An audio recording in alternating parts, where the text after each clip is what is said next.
അങ്ങനെ അഗ്നിപരീക്ഷയുടെ അടുത്ത എലിമിനേഷനും ആയല്ലേ. പെട്ടെന്നല്ലേ? പെട്ടെന്ന്. അതെ, ടാസ്കോ ഗംഭീര ടാസ്ക്. സത്യം പറയട്ടെ, ഞാൻ ഓർത്തു ഫുഡ് കഴിക്കുന്നതിൽ എനിക്കെങ്ങാനും ഒരു ഓപ്പർച്യൂണിറ്റി കിട്ടിയിരുന്നെങ്കിൽ ആ മന്തി മുഴുവൻ ഞാൻ കഴിച്ചേനെന്ന്. പക്ഷേ അതാണ് ഏറ്റവും ഡിഫിക്കൾട്ട് അല്ലേ, ഇത്രയും ക്വാണ്ടിറ്റി ഫുഡ് കഴിക്കാൻ. അതും പറഞ്ഞ ലിമിറ്റഡ് ടൈമിന്റെ ഉള്ളിൽ കഴിക്കണ്ടേ. നമ്മൾ പറയുന്ന പോലെ ഈസി അല്ല.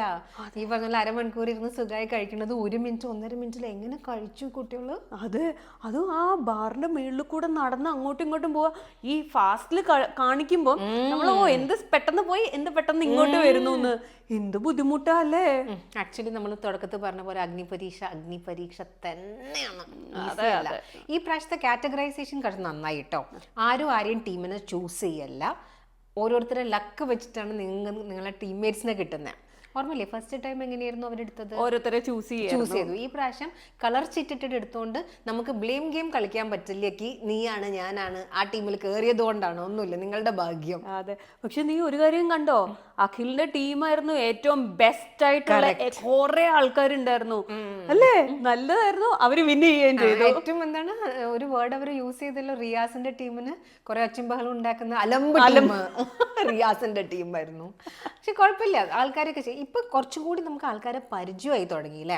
സെക്കൻഡിലേക്ക് എത്തുമ്പോഴേക്കും ശരിക്കും ഫസ്റ്റ് എലിമിനേഷന് പോയ ആൾക്കാരുടെ സങ്കടം എന്താ അറിയോ, അവരെ നമ്മൾ അറിഞ്ഞു വരുമ്പോഴേക്കും ആക്ച്വലി അവർ എവിക്റ്റ് ആയി പോയി. ഇപ്പൊ ഇന്നും എവിക്ഷൻ നടന്നു. അതെ, പ്രതീക്ഷിക്കാത്ത 4 പേരൊന്നും പോയിരിക്കുന്നത്. സത്യം കേട്ടോ. നമുക്ക് അതിനു മുമ്പേ നമുക്ക് കുറച്ചും കൂടി ഒന്ന് ആ ഗെയിമിനെ കുറിച്ച് പറയാം അല്ലേ. ശരിക്കും അഖിലിന്റെ ടീം നോക്കിക്കഴിഞ്ഞാൽ ഫസ്റ്റ് ടീമിന് എപ്പോഴും നമ്മൾ പറയുന്ന പോലെ ഒരു ഡിസഡ്വാൻറ്റേജ് ഉണ്ട്. എന്താന്ന് പറഞ്ഞാൽ അവർക്ക് കൂടുതൽ പ്രോപ്പർ പ്ലാനിങ് ഇല്ല, അവർക്ക് വേറെ ഒന്നും കാണുന്നില്ല. അപ്പം ഫസ്റ്റ് ആയിട്ട് വരിക, പക്ഷെ എന്നിട്ട് അവർ വിൻ ചെയ്യുകയും ചെയ്തു. അതാണ് ടീം വർക്ക്. അതായിരുന്നു സർപ്രൈസ്, ലാസ്റ്റിലേക്ക് വെക്കണ്ടേ. പോട്ടെ, ഏതോ ഒരു 4 ടീം സെക്കൻഡ് ആരും നമ്മൾ പറയുന്നില്ല, ഓക്കെ. അവര് എന്താണ് അതിന്റെ ഉള്ളിൽ ഇതും കിട്ടിയിടാം. ഒരാൾക്കെങ്കിലും അവർ ഇൻഫിനിറ്റി പെൻഡന്റ് കൊടുക്കണ്ടല്ലോ. അപ്പൊ അതൊരു എല്ലാ ടീമിനും കിട്ടുന്നുണ്ട്. അതിന്റെ അകത്ത് തന്നെ 3 ആൾക്കാർ എന്ത് ചെയ്യുന്നുണ്ട്, ഡേഞ്ചർ സോൺ ഔട്ട് ഹൗസിലേക്ക് അയക്കുന്നുണ്ട്. അപ്പം 4 ടീമിന്ന് ഒരാൾക്ക് അതും എങ്ങനെയാ ഇൻഫിനിറ്റി കിട്ടണമെങ്കിൽ ജഡ്ജസ് ഹെൽപ്പ് ചെയ്യണം. ഔട്ട് ഹൗസിൽ പോണെങ്കിലോ നമ്മുടെ കൂടെ ഉള്ളവരും കൂടി സപ്പോർട്ട് ചെയ്യണം. അവര് സപ്പോർട്ട് ഇല്ലെങ്കിൽ നേരെ പുറത്തേക്ക്. അതിന്റെ ഇടയിൽ 2 പ്രാവശ്യം ഇൻഫിനിറ്റി പെൻഡന്റ് കിട്ടിയ ഒരാളുണ്ട്. ആരാ? ടീമിലായിരുന്നു അത്? ഷിജു ആരുടെ ടീമിലെ? റിയാസിന്റെ, അഖിലിന്റെ ടീമിലെ നല്ല സ്മാർട്ട് പ്ലെയർ. 2 പ്രാവശ്യം കിട്ടാന്ന് പറഞ്ഞു കഴിഞ്ഞാൽ നല്ല ഭാഗ്യം വേണം. അവരത് പ്രത്യേകിച്ച് മെൻഷനും ചെയ്തു. അതെ, പിന്നെ ലോലിറ്റയ്ക്ക് ഈ പ്രാവശ്യം ഒന്നും കിട്ടിയിട്ടില്ല കേട്ടോ. അതെ, പക്ഷെ എന്നാലും കുട്ടി നന്നായി കളിച്ചു, നല്ല അഭിനയൊക്കെ ആയിരുന്നു. പിന്നെ ഫസ്റ്റ് സത്യം പറയാന്ന് വെച്ചാൽ ഫസ്റ്റ് 1 എന്റർടൈനിങ് മാത്രമാണ് അവരുടെ ടാസ്ക്. അതിൽ നമ്മുടെ ഇഷ്ടപ്പെട്ട ആള് രാകേഷ്, അയാളും വളരെ നന്നായിട്ട് എനിക്ക് ഇഷ്ടപ്പെട്ടു. പിന്നുള്ളത് നീ പറഞ്ഞ പോലെ കാണാൻ ഏറ്റവും എളുപ്പമായത് ഭക്ഷണം കഴിക്കലാണെങ്കിലും എല്ലാരും സ്ട്രഗിൾ ചെയ്ത് കണ്ടത് അതിലാണ്. അതെ, ബർഗർ നമ്മുടെ ഫേവറേറ്റ്, മന്തി നമുക്ക് ഇഷ്ടം, ഷേക്കും, ഇതെല്ലാം കൂടെ കഴിക്കാൻ ഞാൻ ശരിക്കും ഓർത്തോ എനിക്ക് കിട്ടിയിരുന്നെങ്കിൽ ആ ഒരു ഓപ്പർച്യൂണിറ്റി എന്ന് വരെ വിചാരിച്ചു. അത് ഫസ്റ്റ് ടീം കളിക്കാൻ വന്നപ്പം, അഖിലിന്റെ ടീം കളിക്കാൻ വന്നപ്പോൾ ഞാൻ വിചാരിച്ചു എന്താ ഇവർ ഇത്ര സ്ട്രഗിൾ ചെയ്യുന്നത്, ഇവർക്ക് ഇത് ചെയ്തുകൂടെ എന്ന്. സെക്കൻഡ് ടീം തേർഡ് ടീം ആകുമ്പോഴേക്കും നമുക്ക് മനസ്സിലാവേണ്ടത് ആർക്കും പറ്റണില്ല. സത്യം, പോയി അതിനെ മുഴുവൻ വെളിയിലോട്ടിടുക, പിന്നെയും വന്ന് കഴിക്കുക. എൻ്റെ അമ്മോ, ഭയങ്കര ഹാർഡാണ്. അത് കഴിഞ്ഞിട്ടുള്ള മറ്റേ മാച്ച് ബോക്സ് ഫ്ലിപ്പ് ചെയ്യുന്ന ഗെയിമും നല്ല രസമുണ്ട് അല്ലേ. അത് നമ്മളൊക്കെ കുറച്ച് ചില പാർട്ടീസിലൊക്കെ നമ്മളും കളിച്ച് നോക്കാറുണ്ട്. പക്ഷെ ഇതും ക്വിക്കായി ചെയ്യണം. അതെ അതെ അതെ. ഏറ്റവും ലാസ്റ്റ് എനിക്ക് ഒന്ന് ടീമിലെ ഇന്റലക്ച്വൽ ആളാണ് തോന്നുന്നു വരുന്നത്. എന്തിനാ ആ പസിൽ സോൾവ് ചെയ്യാൻ വേണ്ടിയിട്ട്. പക്ഷെ അതും ഭയങ്കര എളുപ്പമായിട്ട് തോന്നിയില്ലേ. അറിയത്തില്ല, നമ്മള് ഈ വെളിയിലിരുന്ന് കാണുന്നോണ്ടെല്ലാം എളുപ്പമായിട്ട് തോന്നുന്നതായിരിക്കും. അതെ, മാത്രമല്ല അവർക്ക് ഈ പറഞ്ഞ പോലെ ഇത്രയും ആൾക്കാർ നോക്കി നിൽക്കുന്ന പ്രഷറിൽ എത്രയോ 16 ബ്ലോക്സ് ആയിട്ടും ഇല്ലേ, അതും കാണാൻ പ്രിന്റും എല്ലാത്തിന്റെ ഏകദേശം ഒരേപോലെ ഉണ്ട് താനും. അപ്പൊ ചിലപ്പോൾ തെറ്റി പോകാനും ചാൻസ് ഉണ്ട്. അതിലേതാ ഏറ്റവും ഡിഫിക്കൽട്ടായിട്ട് തോന്നിയേ? എനിക്ക് ആ പുലിക്കളി, അയ്യോ അത് ഭയങ്കര ഡിഫിക്കൽട്ട് ആയിരുന്നു. മറ്റേതൊക്കെ കുറച്ച് പെട്ടെന്ന് നമുക്കൊരു ഐഡിയ കിട്ടും എന്താ വരാൻ പോണേ. മറ്റത് പുലിക്കളിയുടെ ഭയങ്കര കളർഫുൾ ആയിരുന്നു.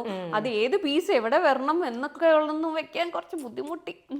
അഖിൽമാരുടെ ടീമിൽ ആരായിരുന്നു ഇവിടെ വിൻ ചെയ്തത്? ഷിജു 2 പ്രാവശ്യം വിൻ ചെയ്തത്. സെക്കൻഡ് വന്നത് ആരായിരുന്നു? നമ്മുടെ റിയാസിന്റെ ടീമിലായിരുന്നു. അതില് എനിക്ക് തോന്നുന്നു രചന ആയിരുന്നു.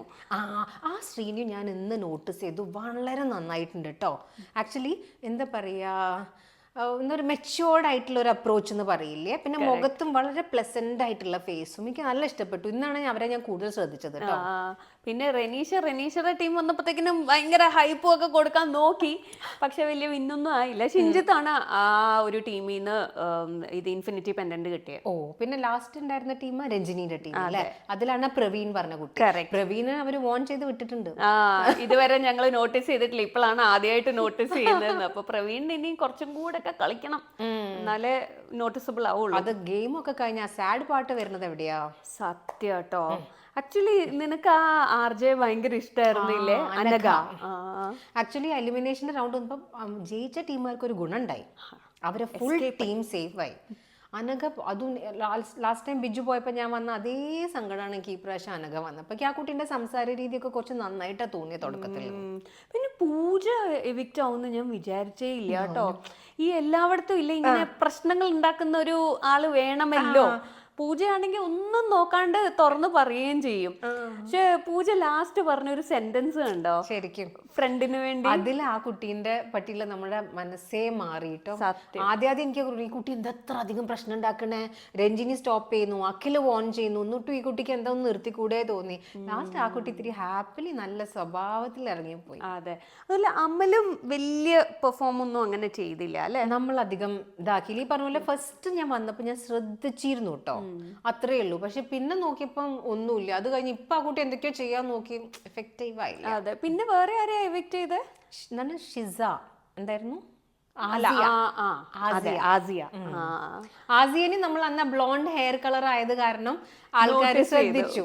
പക്ഷെ പിന്നീട് ഈ പറഞ്ഞ പോലെ അവരുടെ പെർഫോമൻസ് ആ കുട്ടിയിലും ഒന്നും കാണിക്കാനുള്ള ഓപ്പർച്യൂണിറ്റി കിട്ടിയില്ല, അല്ലെങ്കിൽ കിട്ടിയത് യൂസ് ചെയ്തില്ല എന്ന് പറയാം. അതെ, അപ്പൊ ഇപ്പം 8 പേര് വീട്ടിൽ നിന്ന് ഔട്ട് ആയിട്ടുണ്ട്. അപ്പം ഇനിയുമുള്ള അഗ്നിപരീക്ഷ ഇനിയും ഇതിൽ കൂടുതൽ അഗ്നിപരീക്ഷ ആയിരിക്കും എന്ന് വിചാരിക്കുന്നു. അതെ, ഇവരെല്ലാരും നല്ല സ്വഭാവം കാണിക്കണം എന്ന് ഇപ്പൊ അവര് പറഞ്ഞു. ഓവറായിട്ട് അഗ്രസീവ് ആവരുത് എന്ന് പറഞ്ഞു, ബാക്കിയുള്ളവരെ കുറ്റവും പറയാൻ പാടില്ല. അതെ. അപ്പം thanks for watching echoes off with Wren and go.